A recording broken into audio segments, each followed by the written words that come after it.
T20 world cup కోసం జట్టును ప్రకటించినప్పటి నుంచి ఆస్ట్రేలియాను గాయాలు వెంటాడుతూనే ఉన్నాయి. తాజాగా ఐర్లాండ్తో మ్యాచ్కు ముందు ఆస్ట్రేలియా జట్టుకు అనూహ్య ఎదురు దెబ్బ తగిలింది. కెప్టెన్ మిచెల్ మార్ష్ గాయపడడంతో అతడి స్థానంలో సీనియర్ ప్లేయర్ అయిన స్టీవ్ స్మిత్ను క్రికెట్ ఆస్ట్రేలియా జట్టులోకి చేర్చింది. ఫిబ్రవరి 11న ఐర్లాండ్తో జరిగే మ్యాచ్కు ముందు ఈ మార్పు చోటు చేసుకుంది. ఇటీవల జరిగిన ప్రాక్టీస్ సెషన్లో మార్ష్ గాయపడినట్టు సమాచారం.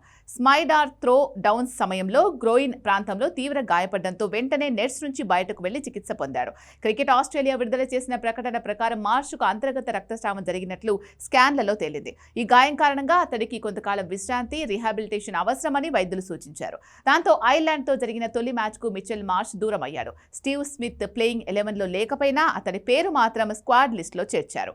ఇటీవల బిగ్ బాష్ లీగ్లో స్మిత్ అద్దరగొట్టాడు. అందుకే జట్టుకు బ్యాకప్గా స్టీవ్ స్మిత్ను ఎంపిక చేసింది. త్వరలోనే అతడు శ్రీలంకలో జట్టుతో చేరనున్నాడు.